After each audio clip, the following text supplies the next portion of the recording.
Good morning, and I'm here with Pastor Kory Mears. His wife Wendy's in the room, not on the camera, as my wife would not want to be on the camera.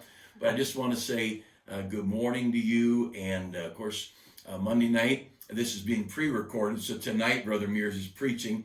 But for you, last night he preached, and if you didn't get to see it, I hope you will look at it. But I wanted Brother Mears and I just be able to talk a little bit.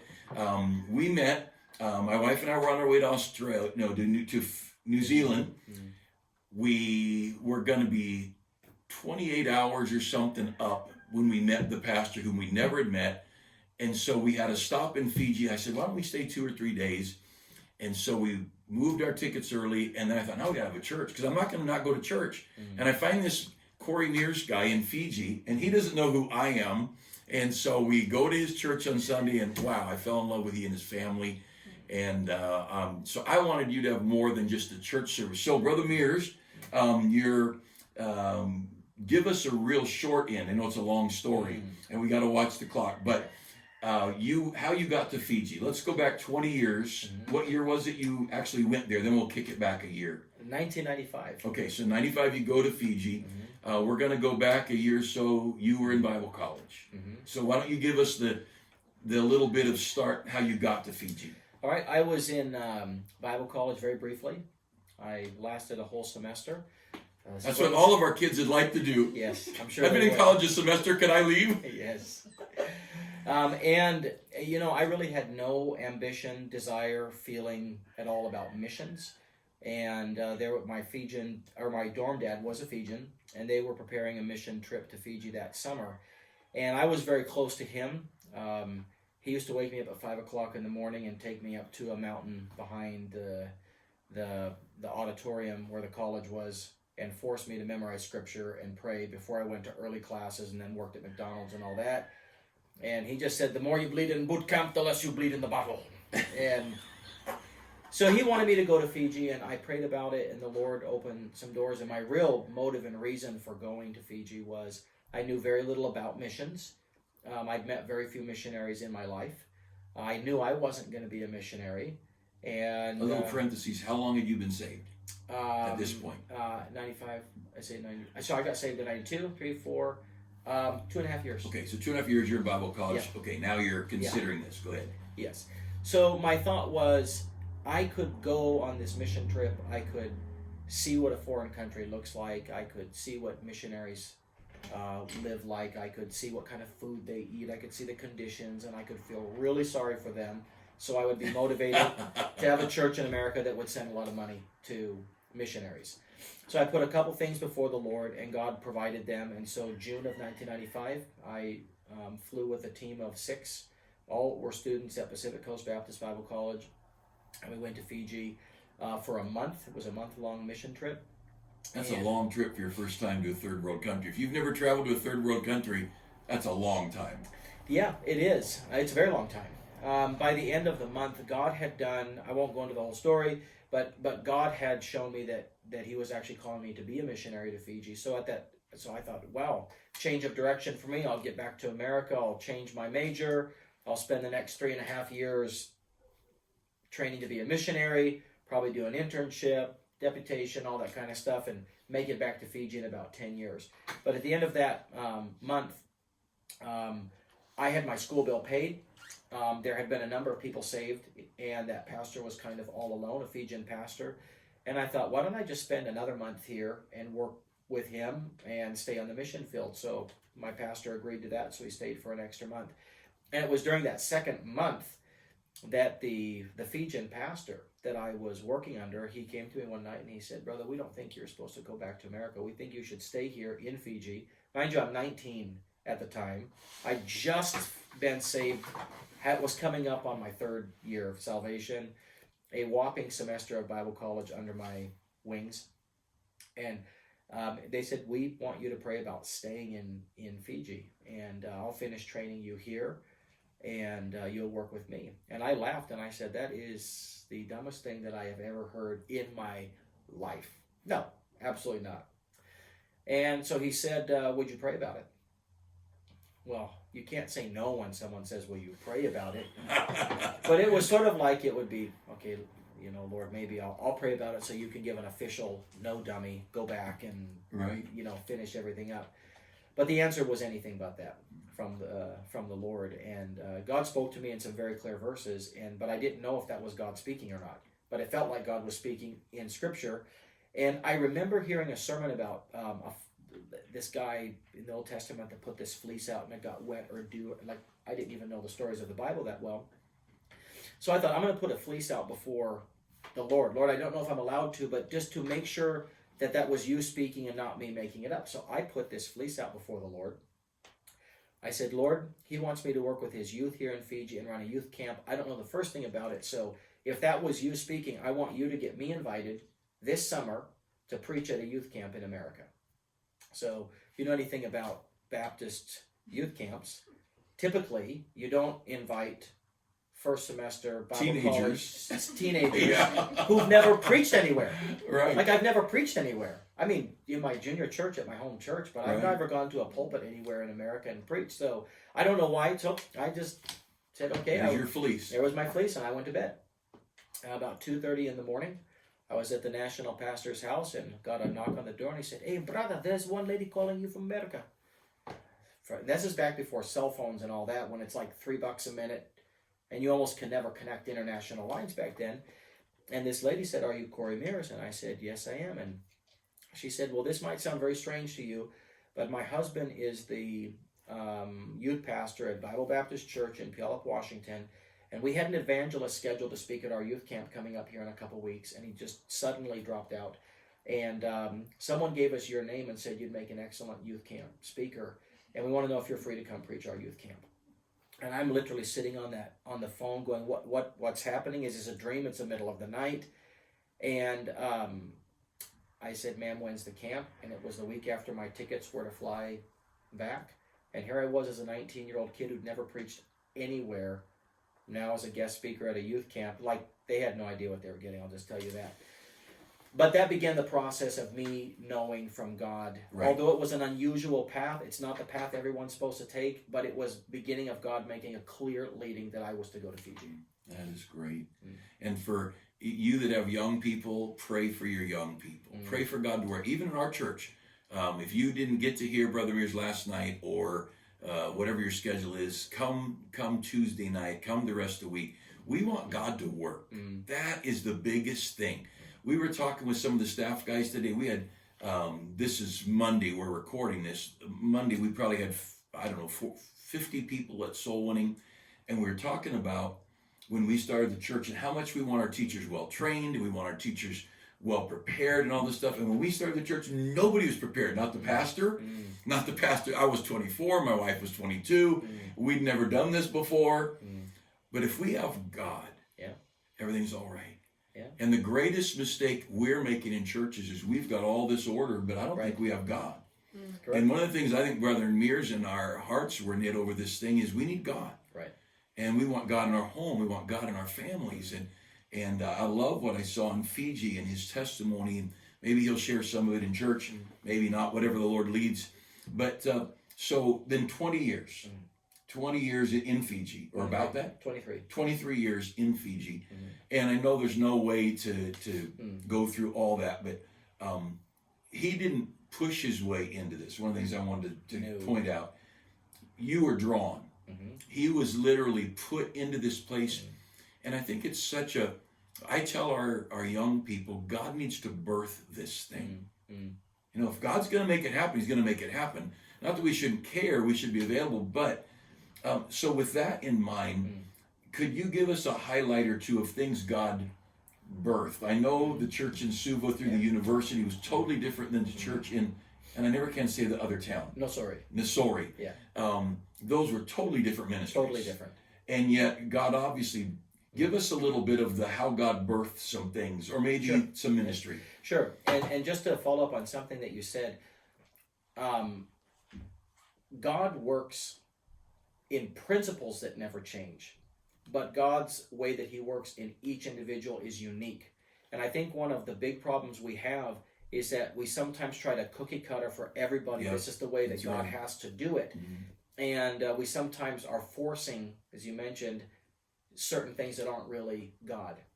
So the first church, I spent a couple years with Brother Savi Sakeli. He was my mentor in Suva before we moved up to the town of Nosori. And that's not an American, that's a Fijian. Fijian, Right. Yep. I always worked and mentored under Fijians. Mm-hmm. They were my teachers and mentors.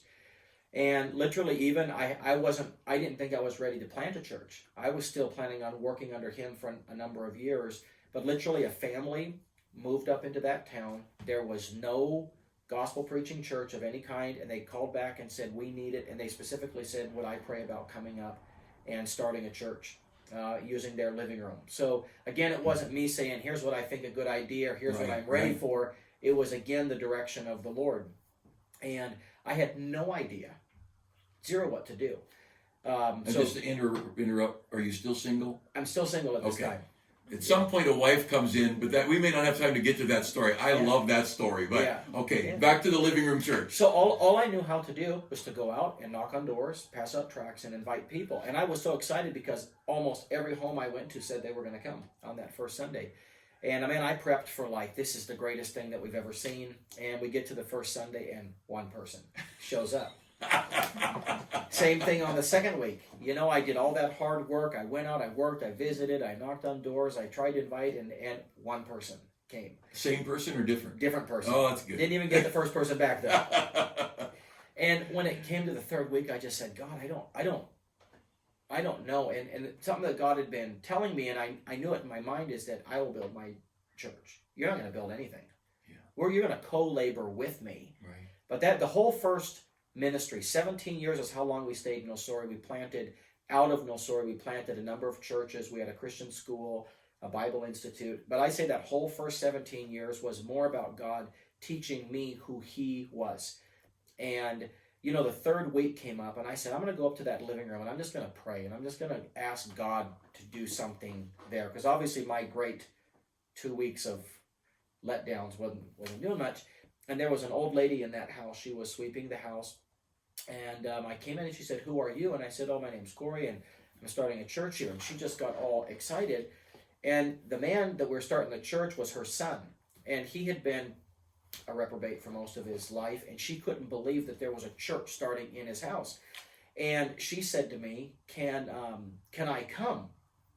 And I said, well, of course you can come. So you got one for your third week. I got one. And I had just got a van that week, a 17-passenger van. It was an old beater, but it had a lot of seats in it.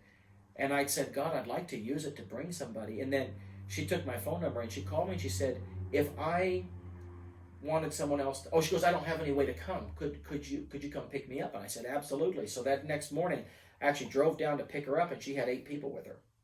She said, I went out in all my neighborhood and invited all my neighbors to come. So she's never been to our church, goes out and visits her own little settlement and brings 8 people.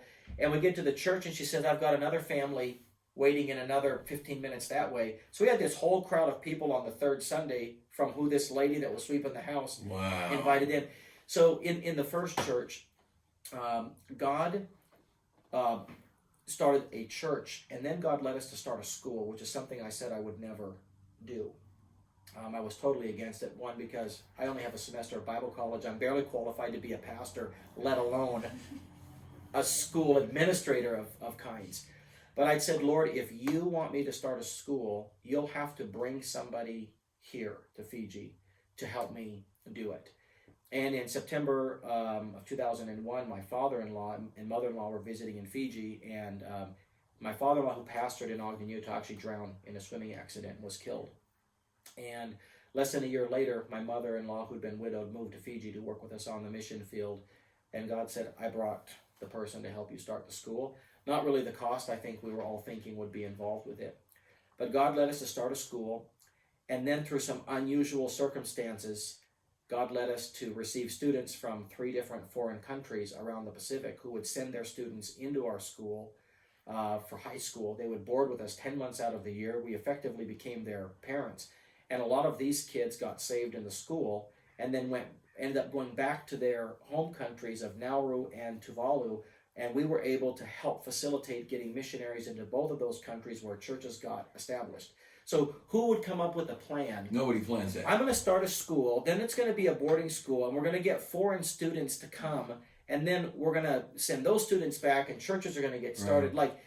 you would never dream that plan up, Right. but God was leading it and pulling me along. Kory, you are going to do this. And I always say, God, I'm barely treading water where I am. I can't do that too. And he said, I know, but you're going to. And I always felt it was God pulling me into the deep end. And the thing about being where you can't swim is that you have no choice but to rely on God. So in that whole first ministry, it was God pushing me way beyond my abilities and way beyond my comfort zone and saying, do you trust me? Are you surrendered? Will you do anything I ask you to do? Surrendered is what Wendy was to come marry you and be in the Philippines. In Fiji, that was surrender. That's an understatement of the night. And just a quick, the island Tuvalu. Yep. If you want to look at something to see what he works with, go to Google Earth or Google Maps, type in Tuvalu. How would they spell that? Tuvalu. And I've done this, and you look at it, and you get the satellite photo, you go down there, and you realize no one would have dreamed of that. Desolate nothing. I mean, it's tiny. Yep. And it's a country. Yep. And he had people from there, and then there was, what's the other one? Nauru. Yep. And that's the same thing. And God does things. And, you know, we need the whole theme of our 70 days, 66 days today has been on fasting and prayer for God to be near to us and us to be near to God.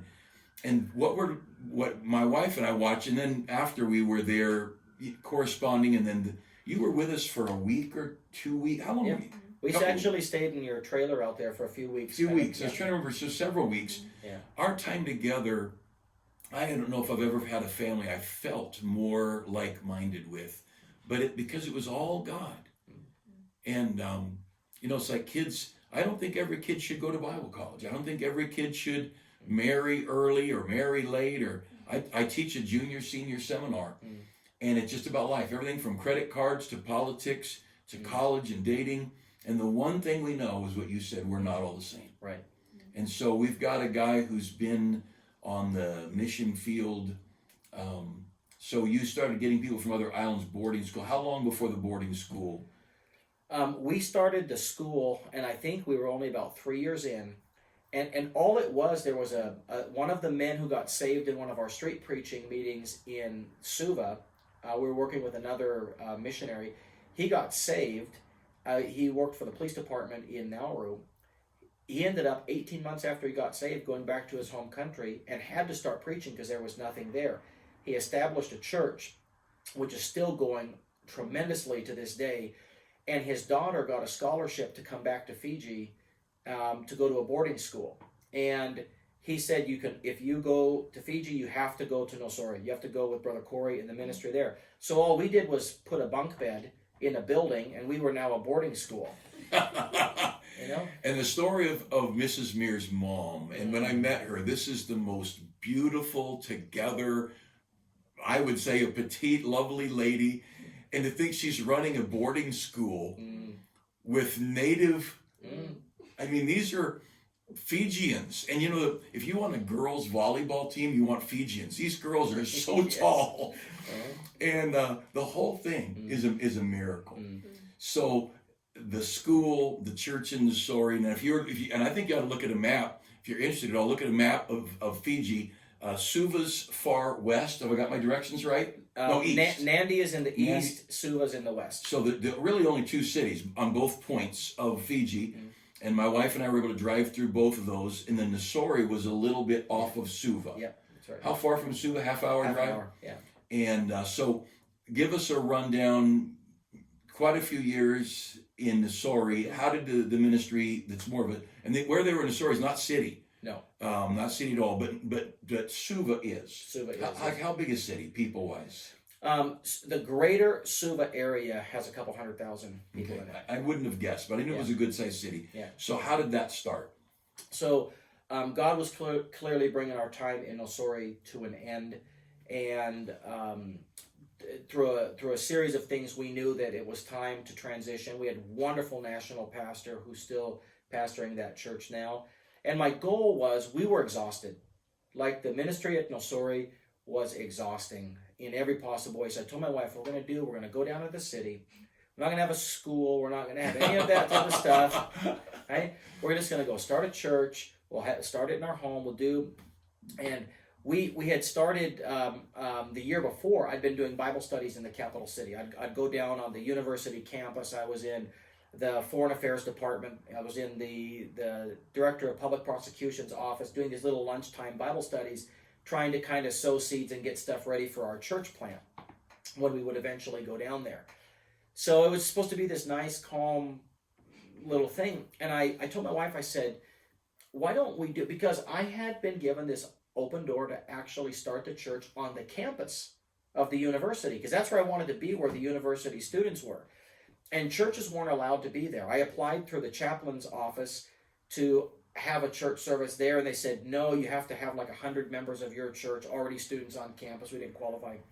But a young Hindu man, he called himself a half Hindu, half Christian, worked something out, and we got the Orange Lounge, and it was the only place on campus you could drink alcohol. That's a good place to start a Baptist church. Yeah. So we went in on Sunday morning and swept it all out, cleaned it, kind of reeked of alcohol and stuff from the night before, and we had our original services there. But I said, I had a pastor friend who had done stuff with creation science, and I said, why don't we do a creation science seminar? And we'll rent out the National Gymnasium right on the campus, and we made up these nice little business cards. It had a picture of an ape on the front, and it said, did you come from a monkey or God? And just little provocative things. And because Fijians are really, on one hand, they believe in God. On the other hand, they believe in education. They've not fully abandoned God. They just don't know how to reconcile what they believe about the Bible and what science is teaching them. So it was not, they weren't sold out to evolution to the point we couldn't have a good talk. So long story short, we had a conference that week. We had over 500 people attend between the nights to hear the speaker, and then bumped into Dr. Carl Baugh, who planted the first Baptist church in Fiji in the 1970s, and now ran the Creation Evidence Museum in Glen Rose, Texas. And he was in Fiji visiting, and I told him what we were doing. I said, what do you think about next year coming and joining? We'll do this again.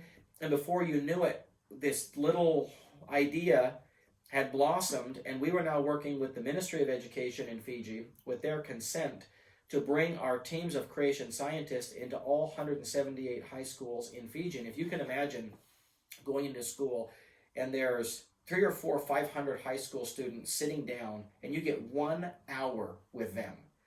And we told them it was a presentation of science, creation science. So we always started off with Genesis 1:1.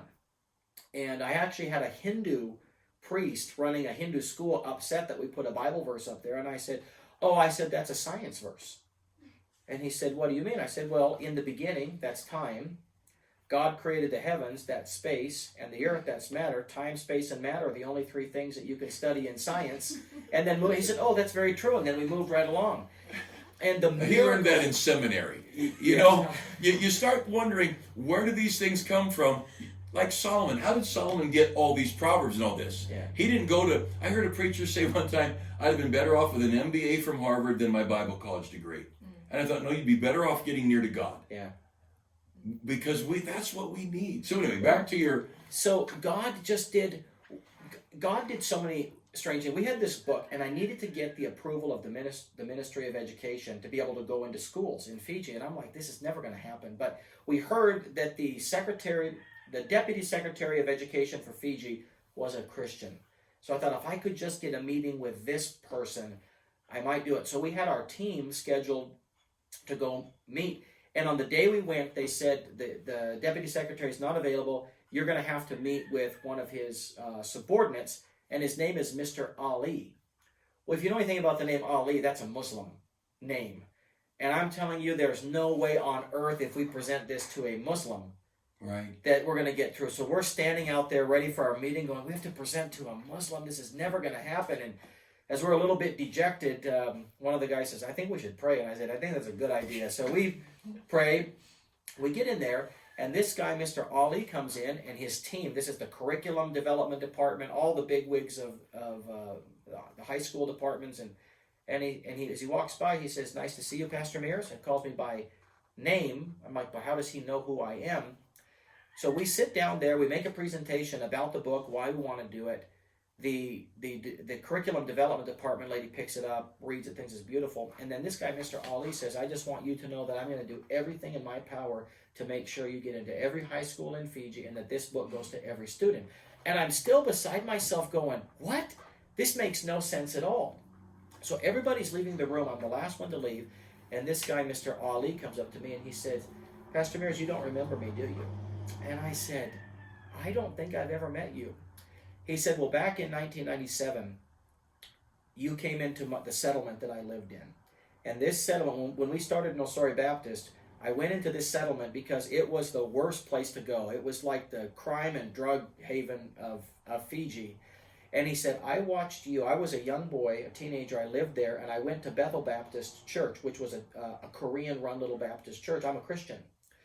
And he said, I watched you come in and get the worst kids in our neighborhood, and I watched them go to church, and I thought to myself, it'll never work. It'll never work. And I watched these people get saved. I watched their life change. I watched them become preachers. And he said, I never forgot that. And he said, whatever you did with them needs to be done for all of our kids in Fiji. Wow. So again, these are things that you don't strategically plan to happen. Right. And part of going to serve the Lord, God's a wise master planner. We are not very good planners. Most of the things I thought were the best plans of all didn't really go anywhere, but Jesus said, my sheep hear my voice, I know them, and they follow me. And part of surrendering your life to God is believing that God's not making this up as he goes along. And he takes ordinary humans. Yeah. The only thing that we must have is unconditional, no strings attached, surrender to God. That's anything, the problem. anywhere, anytime. Yeah. And then if you will follow and trust the Lord, he'll do things that'll blow your mind away. And I told the Lord, I said, God, you make me look good because you do these incredible things, and you and I both know I didn't figure it out. I didn't even plan it well.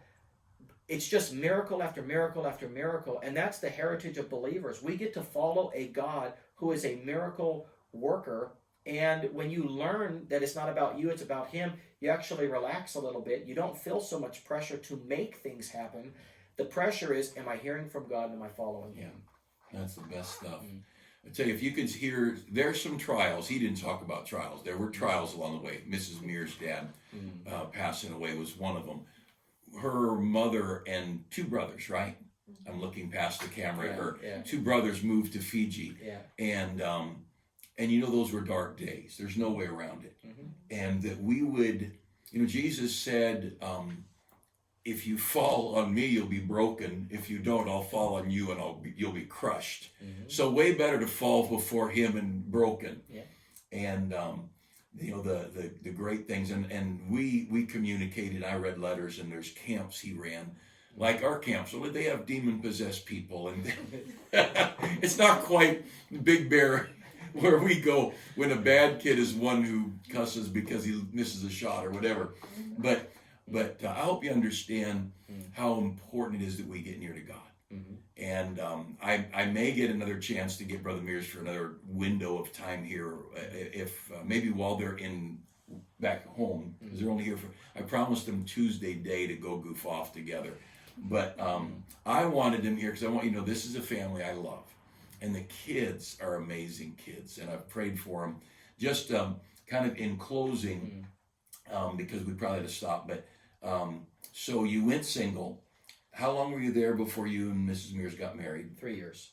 So 3 years single on the mission field. You get married, and then you have how many children of your own? I'm looking at both before the first adoption. Yeah. 4 or 5? We had 4, and then we adopted. Because when we were there, you had just adopted. Yeah. So they had 4 of their own, and then circumstance brought about a Fijian boy, a boy, and they adopted him. And so that gives them 5.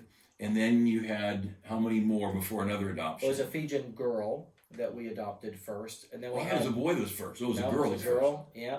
And then we had 3 more. 3 more. And then we adopted 1 more little boy. So that's a total of 9. And then you should know that Wendy had no idea about the last adoption. I arranged all of it and gave her the baby for Mother's Day. You should know your wife if you give her a gift like that, though. So the thing to me, I remember when they've been in the States, back in the States, 3 years, 2 years in Wenatchee. Yeah. And to me, having traveled internationally, one of the creepiest things when you've not traveled much is customs. If you've never traveled and gone through customs, you don't know if they're going to check your bags. You see movies and you wonder. Yeah. And so I'm going through, and this line is for these people, and I don't know what I'm doing, and it says no food that you bought. I'm thinking I've got these, whatever I bought, and am I going to get arrested because I have whatever? And I'm picturing the two of them going through customs with 9 children. And how many bags do you think? 20? Oh, when we would come back from the U.S. to Fiji, we'd come back with nothing, and then we'd go back to Fiji. We'd try and take 2 checked luggages each. So at the end, we'd have like 22, and then 1 carry-on each. So we'd have like 30 pieces of luggage. When we So would go 9 back. kids, mom and dad, and 30-some pieces of luggage. Yeah. How many are in your party? Yeah. So the best way to get them not to check anything is to let your wife cry. Because if she just, I told her it's time. If she just shed a few tears, and they would say, "Oh, you guys go through, just go through." So that's the secret.